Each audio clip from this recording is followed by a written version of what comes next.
Hello, I am audible. आप लोगों को मेरी आवाज़ आ रही है? हेलो।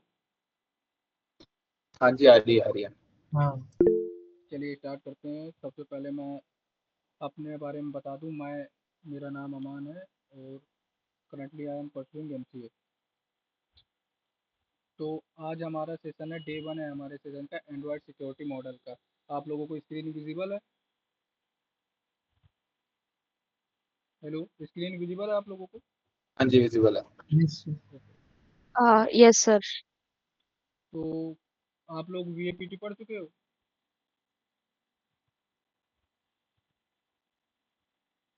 बताइए। No, आपको sir. मतलब वीएपीटी आप लोगों ने नहीं पढ़ी अभी तक, वेब और नेटवर्क की?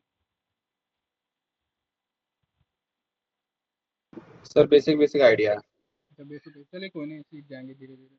तो हमारा फर्स्ट डे है, तो आज तो हम सिर्फ इंट्रो ही देखेंगे। सबसे पहले समझते हैं मोबाइल एप्लीकेशन सिक्योरिटी क्या है। किसी को कोई आइडिया?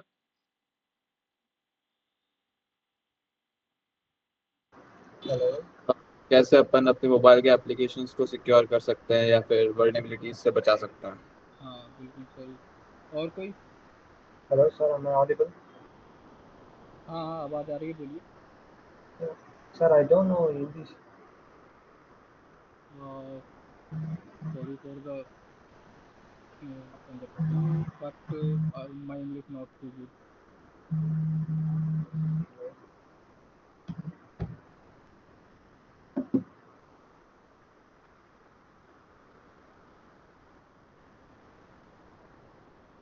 और कोई कुछ बताना चाहेगा मोबाइल एप्लीकेशन सिक्योरिटी के बारे में? Hello. बोलिए। Hello. Sir, I don't know English, sir.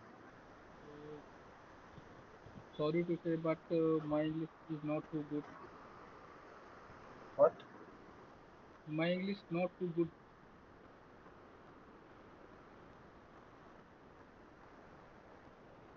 आपको हिंदी में ही कॉम्प्रोमाइज़ करना पड़ेगा।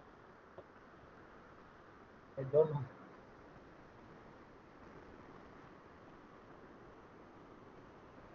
चलिए हम What? लोग देखते हैं। मोबाइल एप्लीकेशन सिक्योरिटी में बेसिकली हम मोबाइल्स के ऐप को सिक्योर करते हैं, ना कि मोबाइल को। अगर हमारे मोबाइल के ऐप सिक्योर रहेंगे तो हमारा मोबाइल ऑटोमेटिकली ही सिक्योर रहेगा। तो किस किस तरह से सिक्योर कर सकते हैं? परमिशंस, इंटरसेप्शन, एम अटैक, इन सबको प्रिवेंट करके हम अपने मोबाइल के एप्लीकेशन को सिक्योर कर सकते हैं। अच्छा, किसी को कोई आइडिया है मोबाइल के परमिशन के बारे में? हेलो, बोलिए बोलिए, आप बोलिए। नहीं आता तो भी बोलिए।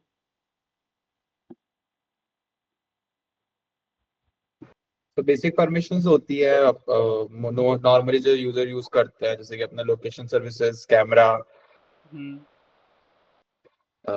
या फिर स्टोरेज। Files. स्टोरेज। हाँ। सही है, सही है। तो मेन ये भी, ये आपने मेन मेन परमिशंस बता दी। और भी बहुत सारी परमिशंस होती हैं। नेटवर्क की परमिशन, ब्लूटूथ की भी मांग लेते हैं कभी कभी ऐप। खैर अब तो नहीं मांगते।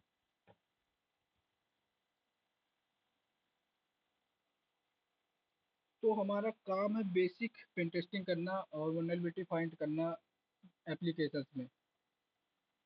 तो सबसे पहले हम समझेंगे मोबाइल एप्लीकेशन का आर्किटेक्चर क्या होता है, कैसे वर्क करती हैं चीज़ें, उस कौन सी लैंग्वेज में मोबाइल के एप्लीकेशन को लिखा जाता है। किसी को कोई आइडिया कौन सी लैंग्वेज में एप्लीकेशन को लिखा जाता है? बोलिए। No sir. कोई और?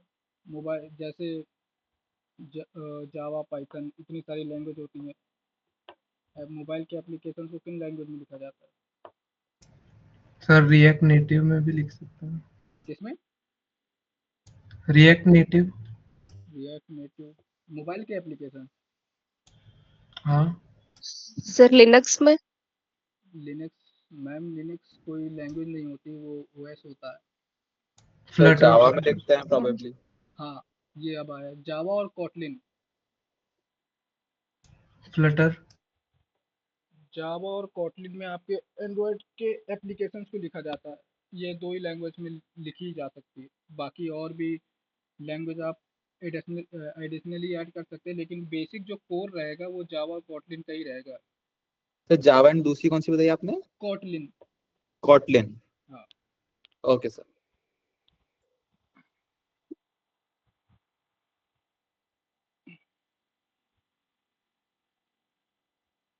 तो बेसिकली बताइए आप में से कोई एंड्रॉयड क्या है? सर एक तरह का ऑपरेटिंग सिस्टम। हाँ, बिल्कुल सही। और किसके ऊपर बेस है, मतलब आर्किटेक्चर, कोई नॉलेज? नहीं सर, ये आइडिया तो नहीं है। देखिए मैं बताता लिनक्स हूँ। हाँ, बिल्कुल सही, लिनक्स। हमारा एंड्रॉयड जो है वो लिनक्स के ऊपर बेस्ड है पूरा। उसी की तरह हम लाइफ साइकिल चलती है, उसी से ही लिया गया है पूरा। उसका आर्किटेक्चर ही लिनक्स का है, कर्नल भी यूज होता है। तो बात करते हैं सबसे पहले एंड्रॉयड के आर्किटेक्चर की। तो हमारा जब एंड्रॉयड ओएस बनाया जाता है तो उसकी 4 लेयर रहती हैं। पहला होता है लिनक्स कर्नल, दूसरा होता है लाइब्रेरीज, एंड्रॉयड रन टाइम, तीसरा एप्लीकेशन फ्रेमवर्क, चौथा एप्लीकेशन जो कि टॉप लेयर होती है। कर्नल, कोई आइडिया कर्नल क्या होता है? लिनक्स में पढ़ा होगा आपने।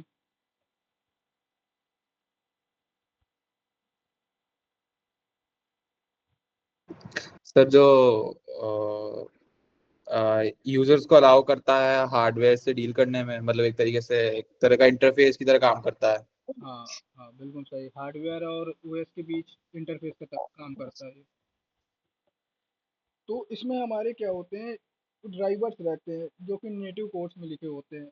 वो डायरेक्ट हार्डवेयर से इंटरेक्ट करता है। दूसरा होता है libraries and Android run time. इसमें लाइब्रेरीज होती हैं dot dex, Dalvik executable, dot SO files होती हैं, और डेटाबेस होता है, आपका ब्राउज़र होता है, एसएसएल और टीएसएल होते हैं। ये हमारी लाइब्रेरीज होती हैं। और एंड्रॉयड रन टाइम ये दूसरी लेयर होती है। तीसरी होती है आपकी एप्लीकेशन फ्रेमवर्क। जब आप ओपन करते हो तो उसके बैकग्राउंड में कितनी प्रोसेसेस चलती हैं, वो होती है हमारी तीसरी लेयर। सबसे पहले स्टार्ट होगी, स्टॉप होगी, पॉज होगी, रिज्यूम होगी, टर्मिनेट होगी, डिस्ट्रॉय होगी। ये उसकी पूरी लाइफ साइकिल होती है जब तक आप ऐप यूज करते हो। फिर हमारी होती है टॉप लेयर, खाली एप्लीकेशन, जो कि नॉर्मल एप्लीकेशंस होते हैं जो हम यूज करते हैं, जो कि प्री इंस्टॉल्स भी आते हैं और आप खुद भी इंस्टॉल करते हो उन्हें। ये होता है हमारा एंड्रॉयड का आर्किटेक्चर। अब बात करते हैं एंड्रॉयड सिक्योरिटी मॉडल्स की। सैंड बॉक्सिंग कौन कौन जानता है, क्या होती है सैंड बॉक्सिंग? सैंड बॉक्स, किसी कोई आइडिया? बोलिए। सर एक टेक्निक होती है जिससे अपने को एक स्पेसिफिक एरिया प्रोवाइड होता है ताकि एक एप्लीकेशन जो है वो दूसरी एप्लीकेशन से इंटरेक्ट या किसी भी तरह का रिसोर्सेज यूज ना ले पाए, हाँ, अपने तक ही लिमिटेड रहे। बिल्कुल सही। मतलब एक सेपरेट एरिया इसको दे दिया जाता है जो कि मेन मशीन से डायरेक्ट इंटरेक्ट नहीं करे। एंगुलर जीएस, जानता है कोई एंगुलर जीएस?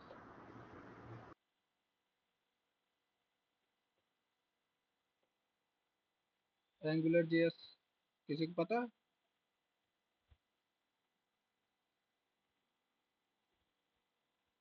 बोलिए बोलिए। फ्रेमवर्क है सर।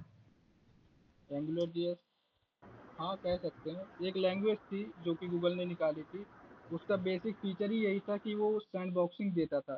अगर आपने वीएपीटी पढ़ी होगी तो उसमें एक अटैक था, XSS attack, cross site scripting. जानते हैं आप लोग क्रॉस साइट स्क्रिप्टिंग के बारे में? सर मैलिशियस स्क्रिप्ट्स को इंजेक्ट करते हैं अपने वेब पेजेस में। हाँ, तो एंगुलर जेएस बनाई इसलिए गई थी कि एक्सेस प्रिवेंट हो सके। वो पर्टिकुलर सर्च एरिया या जहाँ भी एक्सेस हो सकता था वहाँ एक सैंड बॉक्स क्रिएट कर देता था सिक्योरिटी के लिए, ताकि अगर एक्सेस हो भी तो वो आपके मशीन तक ना पहुँच पाए, आपके नेटिव कोड तक ना पहुँच पाए। इसलिए सैंड बॉक्स एंगुलर जेएस का यूज़ किया जाता है। सैंड बॉक्सिंग इसी को कहते हैं। हम खुद का भी सैंड बॉक्स बनाएंगे, अपनी एक वर्चुअल मशीन बनाएंगे, उसमें ऐप्स रन करेंगे, कंपाइल करेंगे, डिकम्पाइल करेंगे, रिवर्स इंजीनियरिंग करेंगे ऐप में, जो कि आगे करेंगे। परमिशंस मैंने आपको बताई थी स्टार्टिंग में, कैमरा, स्टोरेज, लोकेशन, माइक्रोफोन, और भी बहुत सारी परमिशन, नेटवर्क की परमिशन होती हैं।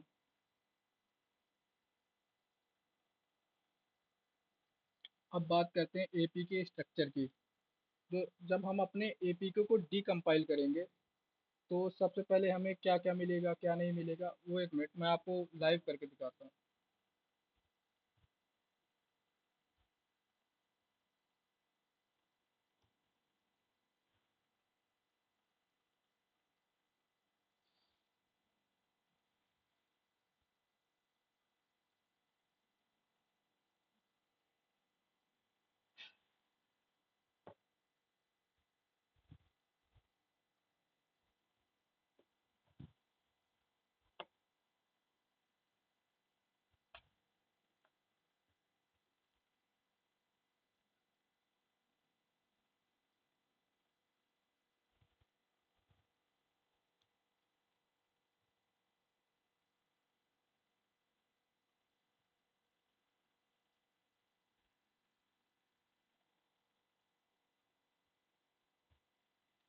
जो जो टूल मैं यूज़ करने वाला हूँ वो आगे हम यूज़ करेंगे। मैं उसको बताऊंगा आपको कैसे इंस्टॉल करना है, कैसे नहीं करना है।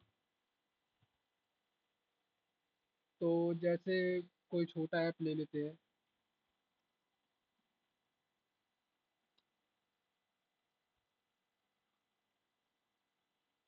हमारा थ्योरी पार्ट कंप्लीट हो जाए फिर हम प्रैक्टिकल में आएंगे। थ्योरी थोड़ा सा बोरिंग लग सकता है क्योंकि होती ही ऐसी है।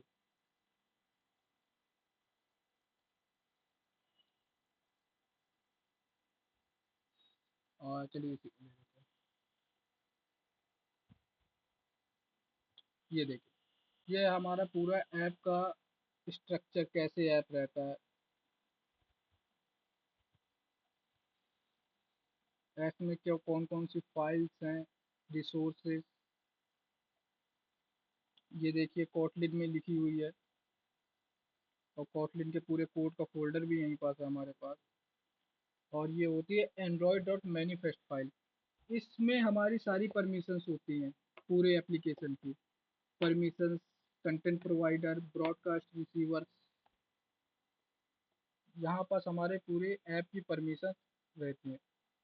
तो यहाँ से आप परमिशन को चेंज भी कर सकते हैं, अपने हिसाब से कस्टमाइज भी कर सकते हैं।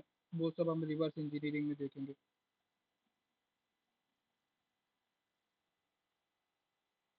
सबसे पहले आती है हमारी एंड्रॉयड मैनिफेस्ट फाइल। इसमें सभी परमिशंस, एक्टिविटीज़ को डिफाइन किया जाता है कि ऐप में जब ऐप ओपन होगा तो कौन सी सर्विस रन करेगी, कौन सा इंटेंट कॉल होगा। इंटेंट इंटेंट जानता है आप में से कोई? हेलो। नहीं सर। इंटेंट एज अ, आपको इजी लेवल में समझाने के लिए, HTML सबको ही पढ़े होंगे मेरे समझ से। हाँ सर। तो यस सर। HTML में एंकर टैग होता था ना, एक पेज से दूसरे पेज में जाने के लिए। एंकर टैग में हम दूसरे पेज की लिंक दे सकते हैं, डायरेक्ट उस पेज में जा सकते हैं या किसी वेबसाइट में जा सकते हैं। वैसे ही इंटेंट होता है यहाँ पास हम एक ऐप की एक्टिविटी से दूसरी ऐप की एक्टिविटी में जंप कर सकते हैं। जैसे कि लॉगिन पेज है, लॉगिन पेज के नीचे साइन अप का ऑप्शन रहता है, आप सीधे साइन अप पे क्लिक करते हैं तो आप साइन अप पेज पे पहुंच जाते हैं। वैसे ही इंटेंट रहता है। जब अगर आप कभी पढ़ेंगे जावा या कॉटलिन या खुद का ऐप बनाएंगे तो आप करेंगे ये चीज़। फिर आती है क्लास डॉट डेक्स फाइल। डेक्स का फुल फॉर्म होता है डेल्विक एग्जीक्यूटेबल। ये क्या करता है, ये हमारे जावा और कोटलिन के कोड को नेटिव कोड में कन्वर्ट कर देता है। नेटिव कोड क्या होता है, किसी को पता है? हेलो, नेटिव कोड्स, नहीं sir. Byte code, byte code जानता है कोई?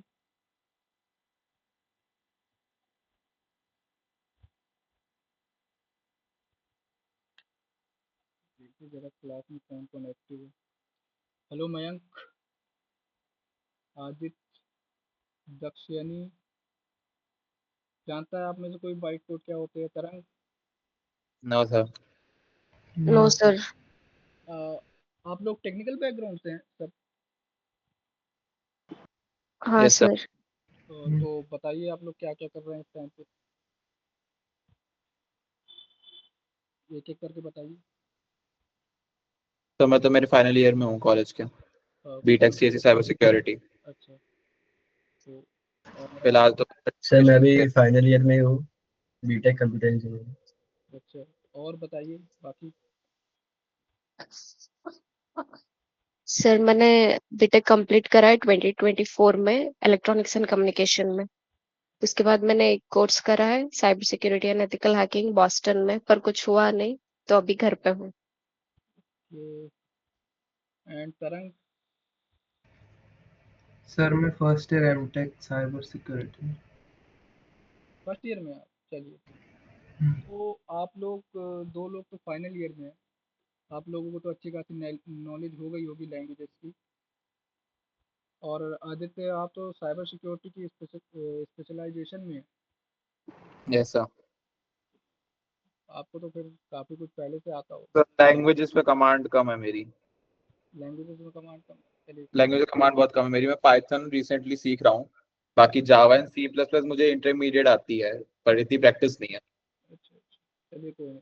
वैसे हमारे यहाँ का थोड़ा सा, अगर आप लोगों को जावा की नॉलेज होगी तो काम आसान हो जाएगा जब हम डिकम्पाइल और रिवर्स इंजीनियरिंग करेंगे।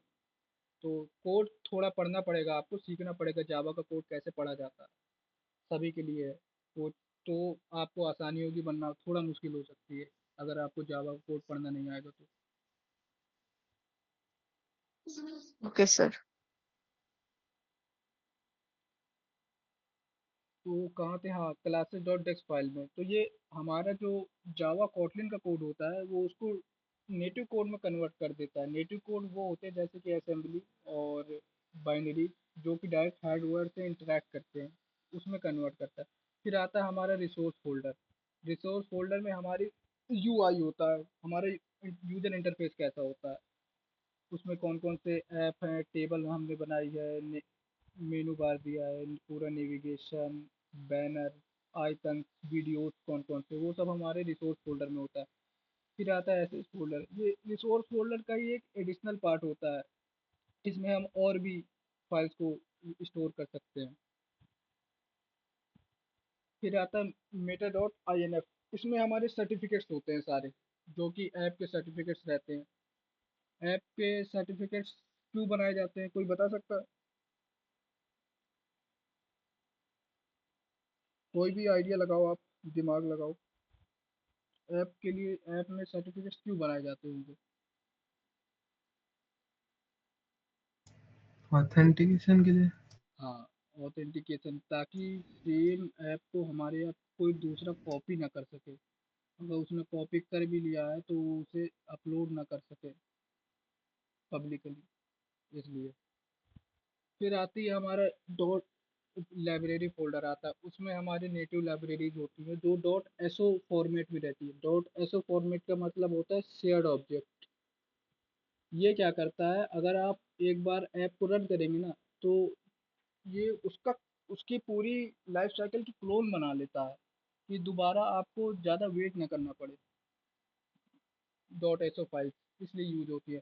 Resource dot A R S C, ये सारी कंपाइलेशन फाइल्स को रखता है, जो भी हमारी कंपाइल होंगी, जैसे कि X M L, H T M L.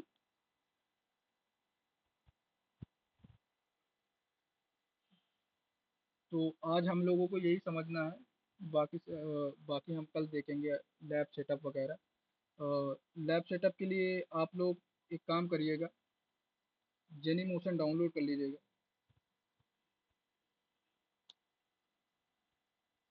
यहाँ से आप जेनी मोशन डाउनलोड कर लीजिएगा और आपको जेनी मोशन के लिए थोड़ा अकाउंट बनाना पड़ेगा। फ्री वर्जन का आप बना लीजिएगा। यहाँ से आप जेनी मोशन अपना इंस्टॉल कर लीजिएगा।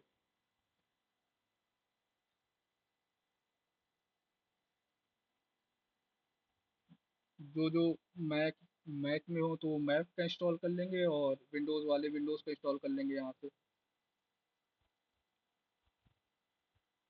Okay sir. जेनी मोशन में अकाउंट बनाने के बाद फिर हम यहाँ पास अपनी एक वर्चुअल मशीन अपना मोबाइल बनाएंगे। कुछ ऐसा आता है इसका इंटरफेस। याद रखिएगा आपको फ्री वर्जन ही करना है, पेड का हमारे पास कोई काम भी नहीं है। तो कल अब आप लोग अकाउंट बना के आइएगा, नहीं बनेगा तो फिर साथ साथ बनाएंगे। Okay sir. तो चलिए देखते हैं एंड्रॉयड की बूटिंग प्रोसेस।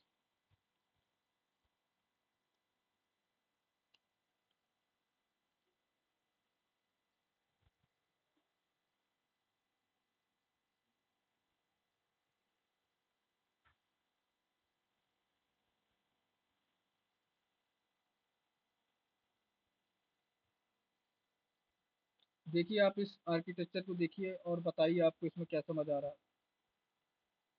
डायग्राम को देखिए।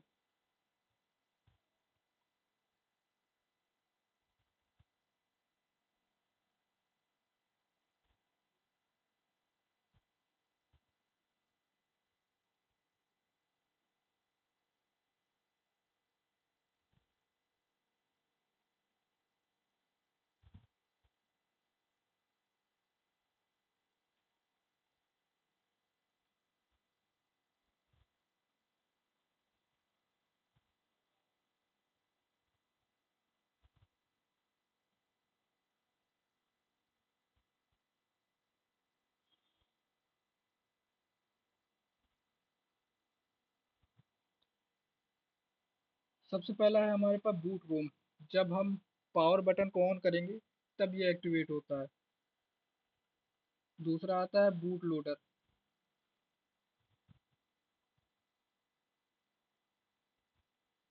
इसके अंदर सारी कमांड्स होती हैं ओएस के लिए। फिर तीसरा आता है हमारा कर्नल, सबको पता, जो कि हार्डवेयर से और ओएस के बीच इंटरफेस प्रोवाइड करता है। फिर आता है इनिट। इसके अंदर हमारी सारी फाइल स्ट्रक्चर होता है जो कि लिनक्स का रहता है। आप लोगों ने पढ़ा होगा लिनक्स में file structure dot dev, dot sys, dot bin, पढ़ा है ना आप लोगों ने ये सब लिनक्स में। Yes, yes sir. हाँ तो वो रहता है file structure.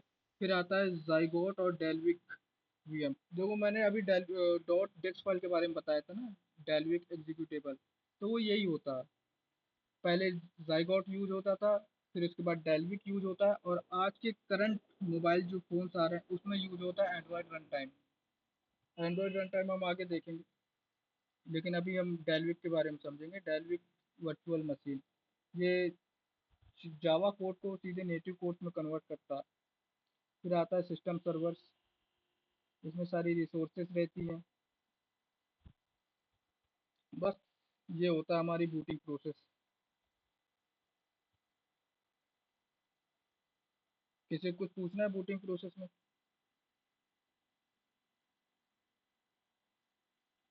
Hello, no sir. किसी का कोई क्वेश्चन जो अब तक समझ में नहीं आया हो, मैं दोबारा समझा दूंगा। कोई भी क्वेश्चन पूछ सकते हैं आप। मोबाइल एप्लीकेशन सिक्योरिटी और मोबाइल पेन टेस्टिंग में कुछ कुछ भी पूछिए आप।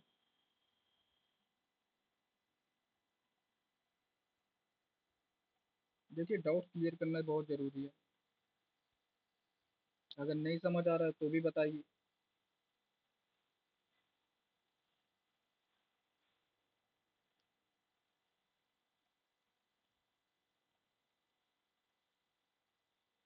बताइए, किसी कोई डाउट, किसी कुछ पूछना है?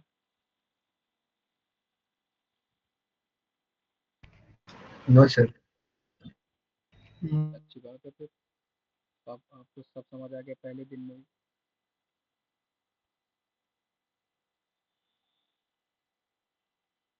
चलिए इंटेंट के बारे में पढ़ते हैं आज। इंटेंट इम्पोर्टेंट है।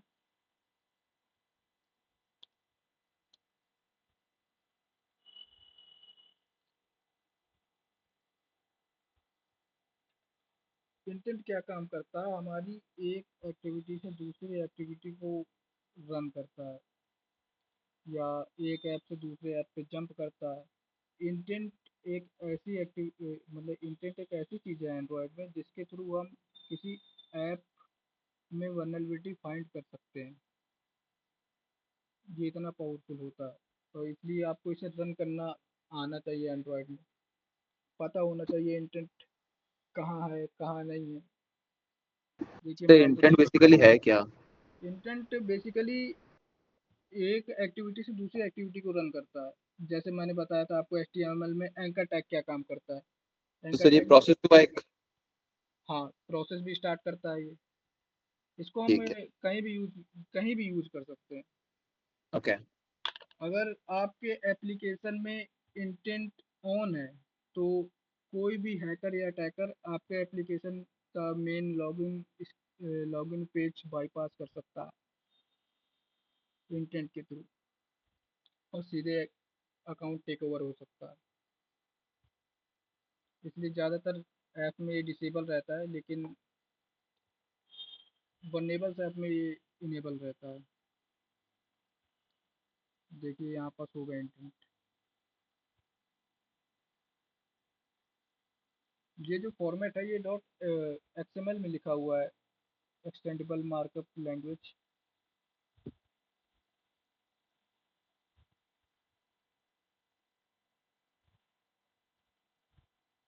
ये देखिए यहाँ पास एक इंटेंट दे रखा है इन्होंने सीधे मेन पेज में जाने के लिए, जो कि होना नहीं चाहिए था।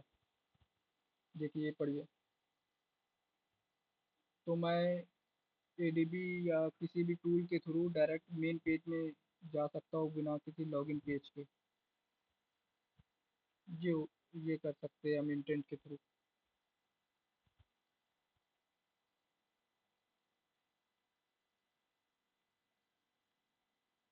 आप पढ़िए, बताइए आपको इंटेंट में क्या समझ आ रहा है।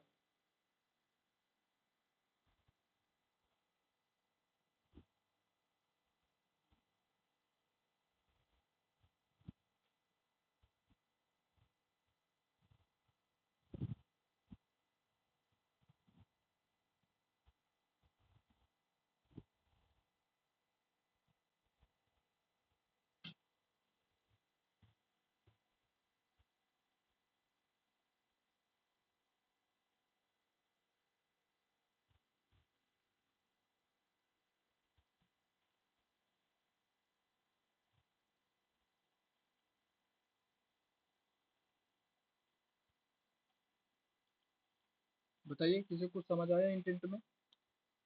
बोलिए, कुछ भी बोलिए आप। सर इंटेंट एक मैसेज की तरह होता है जो एक कंपोनेंट से दूसरे कंपोनेंट कम्युनिकेट करने का काम आता है कि कुछ भी अपने को एक्टिविटी करवानी हो या कोई सर्विस प्रोवाइड करानी हो या कोई मैसेज ब्रॉडकास्ट करना हो, उसके लिए काम आता है। और कोई बाकी भी बताइए आप लोग भी। आप लोगों को क्या लगता है इंटेंट क्या है?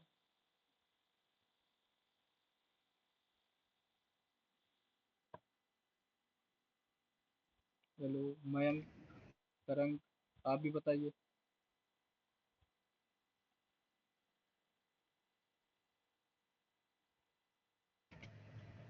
सर वही एप्लीकेशन या मल्टीपल एप्लीकेशन के बीच में कोई दूसरी स्क्रीन ओपन हो या ऐसा कुछ मैसेजिंग करवानी, कम्युनिकेशन कराना हो, हम्म, उसके लिए। तो आप लोग इंटेंट को ध्यान में रखिएगा। इंटेंट के थ्रू हम वल्नरेबिलिटी फाइंड करेंगे, उसे एक्सप्लॉइट भी करेंगे आगे चल के अपने एप्लीकेशंस में। Okay sir. तो मैं आप लोगों को 30 डेज़ का हमारी कौन कौन से टॉपिक्स है वो दिखा देता हूँ और हम क्या क्या 30 डेज़ में कवर करेंगे। देखिए आज हम बेसिक एंड्रॉयड पढ़े हैं और एप्लीकेशन की स्ट्रक्चर आर्किटेक्चर क्या होता है वो जाना है हमने। कल हम अपना जेनीमोशन सेटअप करेंगे और अपनी वर्चुअल मशीन क्रिएट करेंगे मोबाइल, और हम उसमें अपने ऐप्स इंस्टॉल करेंगे, कोई भी ऐप जिसमें आप जो भी आपको अच्छा लगे। तीसरा, हम डीप में स्ट्रक्चर और मैनिफेस्ट फाइल को पढ़ेंगे, एंड्रॉयड रन टाइम के बारे में जानेंगे। तीसरे दिन क्या होता है एंड्रॉयड रन टाइम और वो कैसे बूट होता है। चौथे दिन हम डायनेमिक और स्टैटिक एनालिसिस करेंगे। किसी को पता है डायनेमिक और स्टैटिक में डिफरेंस क्या होता है? कोई बता सकता है?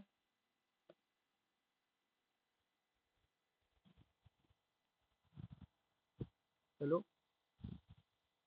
किसी कोई आइडिया डायनेमिक और स्टैटिक में क्या डिफरेंस होता है?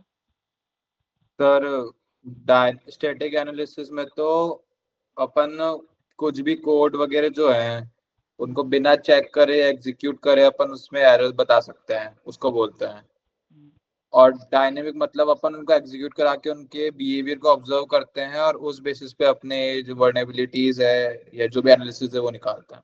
बिल्कुल सर, बिल्कुल सर। तो दोनों एनालिसिस के लिए हमारे पास जो टूल्स रहेंगे वो हम सेटअप करेंगे, इंस्टॉल करेंगे डॉकर के थ्रू, और जो भी लिनक्स के टूल आता है। आप सबके पास लिनक्स है ना? Yes sir. सबके पास? Hello. Yes sir. Sir virtual box में है। हाँ, वर्चुअल में ही यूज़ करना है, मैं डुअल बूट के लिए कह भी नहीं रहा।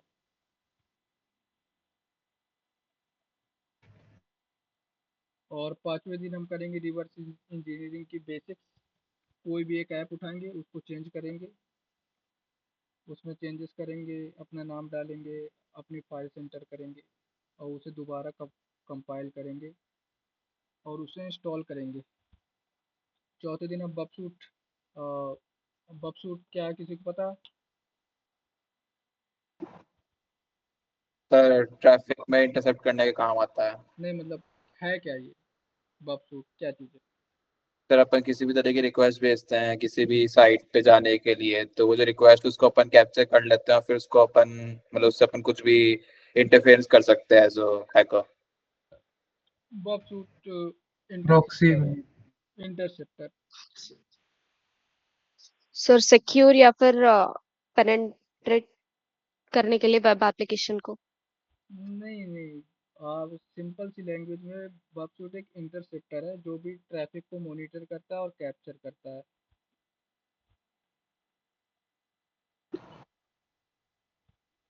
तो उसमें अपन इंटरफेरेंस कर सकते हैं। आप लोगों के पास है बपसूट? हाँ सर है। यस हाँ बाकी सर। सर है। सबके पास no pro sir. Version? Pro version कौन सा ना वर्जन है आपको? फ्री वर्जन है, कम्युनिटी फ्री वाला। है। कम्युनिटी वर्जन, चलिए मैं आपको प्रो वर्जन दे दूंगा, तो आप लोग अपने में इंस्टॉल कर लीजिएगा, उसमें फीचर ज़्यादा अच्छे हैं, आपको आसानी होगी। Okay sir.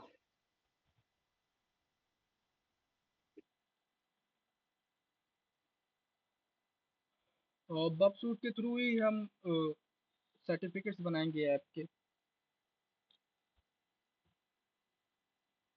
और हम एक प्रोजेक्ट देखेंगे, हम एक ऐप लेंगे, जैसे कि नेटफ्लिक्स।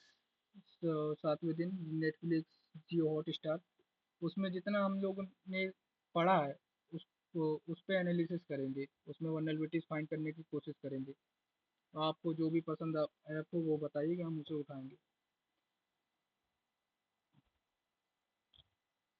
फिर हम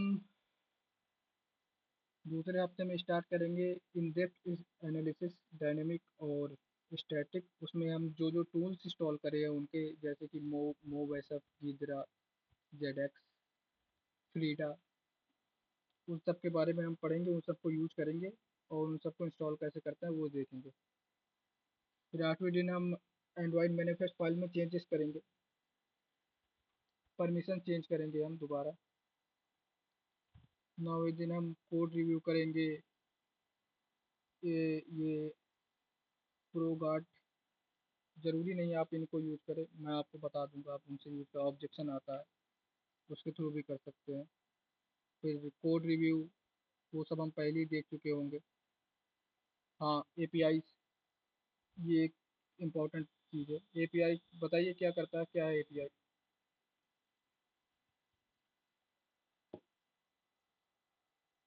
सर एक तरह का प्रोटोकॉल या इंटरफेस है जो दो एप्लीकेशंस को कम्युनिकेट करने में हेल्प करता है। क्या कम्युनिकेट करते हैं वो लोग तो एपीआई कुछ में? भी डेटा एक्सचेंज करना हो। और किसी को और कोई कुछ बताना चाहेगा? एपीआई क्या होती है, क्या काम करती है?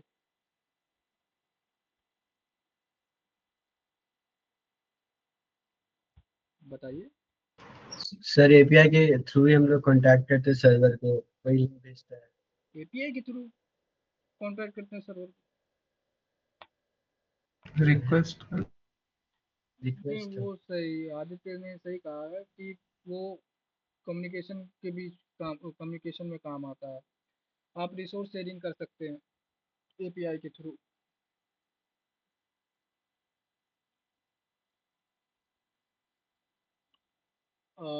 11वें दिन हम देखेंगे अपना डायनेमिक एनालिसिस फ्रीडा के साथ। इसमें थोड़ा लेंदी है, हमारा जल्दी कंप्लीट हो जाएगा ये सब। फिर मेमोरी एनालिसिस ब्राउज़र को इंस्टॉल करेंगे, ये भी एक टूल होता है। फिर वही चीज़ है स्टैटिक है डायनामिक एनालिसिस, वही चीज़ें हैं। एक्सप्लॉइटेशन वो हम साथ ही साथ करते जाएंगे। इनसिक्योर डेटा स्टोरेज, अब ये आ जाता है vast token SSL pinning bypass. हम ऐप के ट्रैफिक को इंटरसेप्ट करेंगे और उसमें चेंजेस करेंगे, वनरेबिलिटीज फाइंड करेंगे बग सूट के through. Web view vulnerabilities, SSL file access bypass, file upload bypass, ये सब देखेंगे। इंटेंट बेस अटैक जो मैंने आपको बताया था इंटेंट के थ्रू कैसे होता है, वो हो चुका। रूट डिटेक्शन बाईपास, इसको भी हम उसी के साथ फ्रीडा के साथ ही देख लेंगे जब एसएसएल पिनिंग बाईपास करेंगे। ओएप्स, ओआस के बारे में आप लोग जानते हैं? हेलो, ओआस क्या है?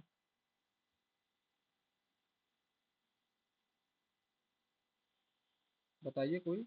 हेलो।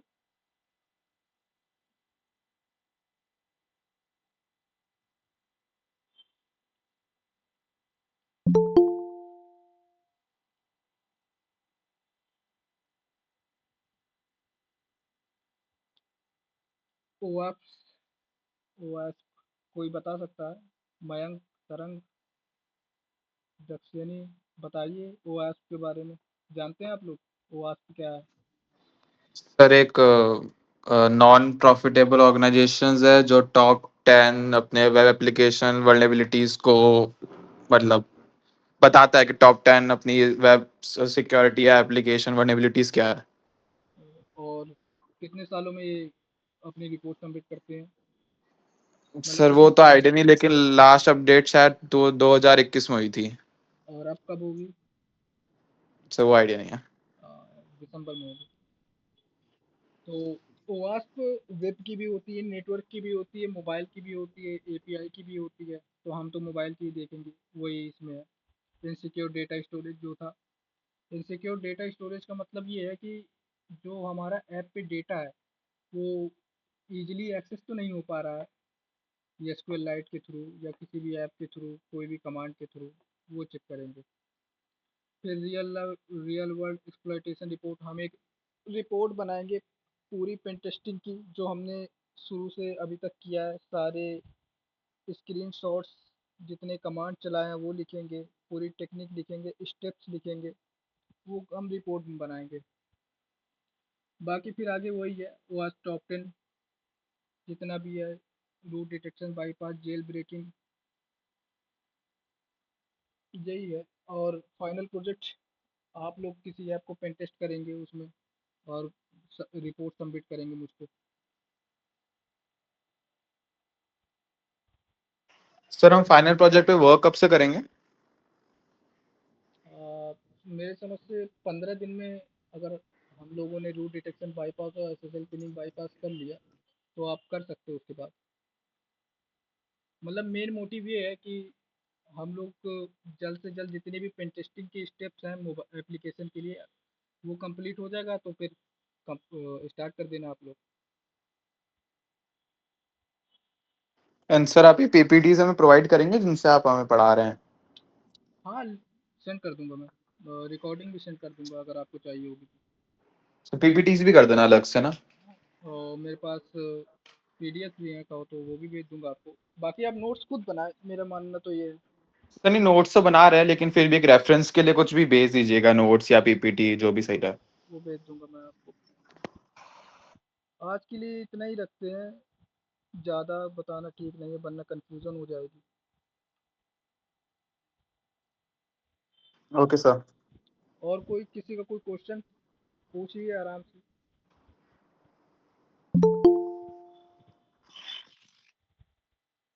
किसी का कोई क्वेश्चन? आईएनवी किलर।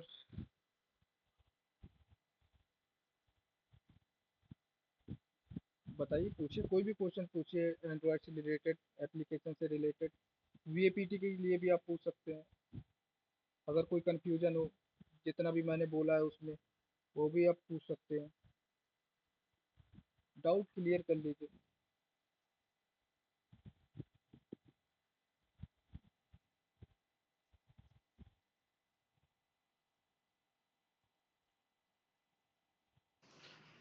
सर मेरा एक रैंडम क्वेश्चन था हाँ। कि लाइक इन फ्यूचर जाके, like after this training program जो 30 डेज वाली 1 मंथ वाला जो खत्म हो जाएगा, हम्म। लाइक इन फ्यूचर डेल्टावेयर किसी भी तरीके से हमें लाइक इंटर्न्स या प्लेसमेंट में हेल्प करेगा इसके बारे या में मैं फिर तो नहीं बता सकता। कैसा? इसके बारे में मैं तो नहीं बता सकता आपको, ये तो आपको डेल्टा वेयर वो स्टाफ से ही पूछना ठीक है पड़ेगा। सर, मैं उन्हीं को अप्रोच कर लूंगा। हाँ। बाकी आप रेड टीमिंग में जाना चाहते हैं कि ब्लू टीमिंग में? सर रेड टीमिंग में। रेड टीमिंग में। Yes sir. और बाकी आप लोग रेड टीमिंग में जाना चाहेंगे ब्लू टीमिंग में? बाकी बताइए, किसमें इंटरेस्ट है आपका? Sir red teeming. Red teeming. Sir red teeming. Red teeming में आप लोगों ने सी एच सबने कर रहा होगा फिर, सी एच। यस सर, कर रखा है। और बाकी आप लोगों ने? सर सर्टिफिकेशन तो नहीं किए हैं लेकिन ट्रेनिंग ले चुके हैं। अच्छा, हाँ, ठीक है। और मयंक, तरंग, दक्षिणी, आप लोगों ने सी एच नो कर रखा है? No sir. मतलब नो आता है आप सर। लोगों को सी एच? नहीं नहीं। सर। नो। एथिकल हैकिंग नहीं आता? Okay. No sir. CIA triad कौन कौन जानता है? हाँ सर, पता है। सर पता है। बताइए बताइए। सर सी मतलब कॉन्फिडेंशियलिटी होता है हम्म। कि जो भी मतलब अपने पास डेटा है वो उसकी इंफॉर्मेशन अपने तक ही लिमिटेड है। हम्म। इंटीग्रिटी भी मेरे हिसाब से फॉर द सिक्योरिटी पर्पसेस ही होता है। एंड अवेलेबिलिटी मतलब जब अपने को जब डेटा जो रिक्वायरमेंट हो वो तब अपने को उस टाइम अवेलेबल हो। और कोई बताइए, आप बताइए तरंग, सीआईई ट्रेड समझाइए। सर वही कॉन्फिडेंशियलिटी, इंटेग्रिटी, अवेलेबिलिटी। कॉन्फिडेंशियलिटी में सर अनऑथराइज्ड एक्सेस वो सब नहीं होता, और इंटेग्रिटी में डेटा कंसिस्टेंट होना चाहिए, और अवेलेबिलिटी में मतलब सिस्टम डाउन नहीं होना चाहिए, ऐसा कुछ।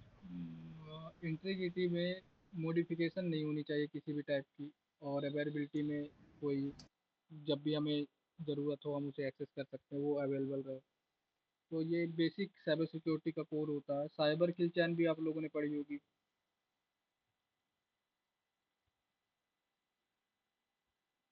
कोई idea cyber kill chain? No sir. Payload जानते हो आप लोग, पेलोड क्या होता है?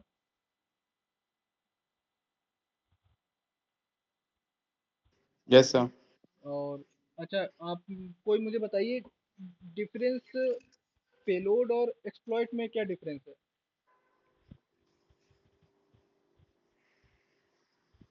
पेलोड और एक्सप्लॉइट में क्या डिफरेंस है?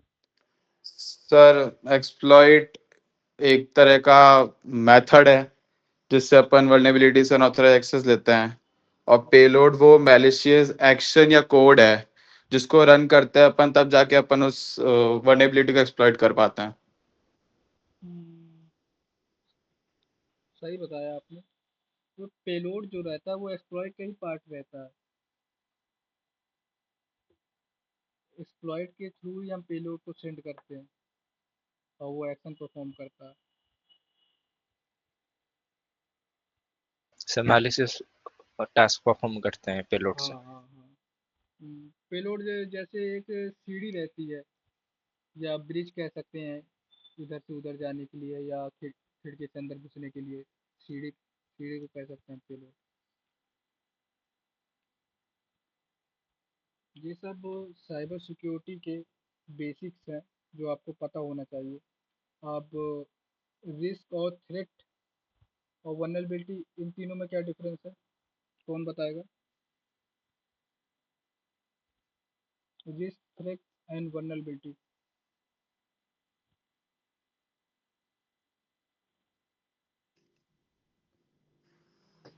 सर वर्नेबिलिटी तो हाँ बताइए बताइए, कोई भी बताइए। Risk, threat and vulnerability. Sir threat में vulnerability system data peoples assets वगैरह थ्रेड्स वगैरह में आते हैं। vulnerabilities होता है कि कुछ सिस्टम में कुछ लूप होल हो जाए तो उसको vulnerabilities कहते हैं।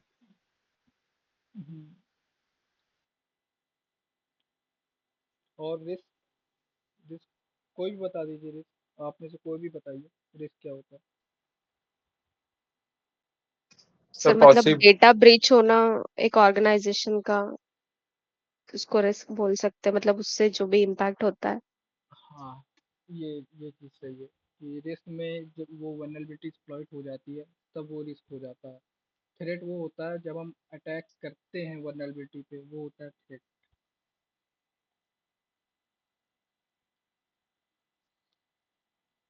और कोई क्वेश्चन आप लोगों का? कुछ भी पूछिए, साइबर सिक्योरिटी वीएपीटी से रिलेटेड अगर आपको कुछ कोई डाउट हो। सर ये जो ट्रेनिंग होगा किसके ऊपर ज़्यादातर होगा, एप्लीकेशन टेस्टिंग बीएपीटी के? देखिए, ये जो एप्लीकेशन टेस्टिंग है उसके लिए आपको वीएपीटी आना चाहिए, मतलब बेसिक्स तो आनी ही चाहिए। वेब और नेटवर्क और एपीआई, इन तीनों में से किसी की भी वीएपीटी आपको आनी चाहिए, तब आपको थोड़ा आसानी होगी। बाकी हमारा पूरा फोकस एप्लीकेशंस में होगा, हम एप्लीकेशन में ही वीएपीटी पूरी परफॉर्म करेंगे। ओके सर, पूरी, इससे बॉक्ससूट वगैरह यूज होगा इसमें? हाँ पूरा पूरा बॉक्सशूट यूज होगा। रिवर्स इंजीनियरिंग के लिए बॉक्सशूट यूज होगा, एसएसएल पिनिंग बाईपास के लिए बॉक्सशूट यूज होगा। Okay sir, thank you sir. आप लोग बॉक्सशूट यूज करते हैं इसका मतलब आप लोग वेब पेन टेस्टिंग करते हैं? सर ट्राई किया एक बार। बाकियों ने? एक बार ट्राई करा है सर बस। कौन सी वेबसाइट पे? यूट्यूब पे ऐसे नॉर्मली देखे थे सर बस। मैंने भी पहली बार ट्राई किया था। मैं क्या कर रहा, हाँ शॉपिंग वेबसाइट में प्राइस चेंज कर रहा था तो उसने ब्लॉक कर दिया था। तब पता चला कि डायरेक्ट प्राइस नहीं चेंज कर सकते हैं।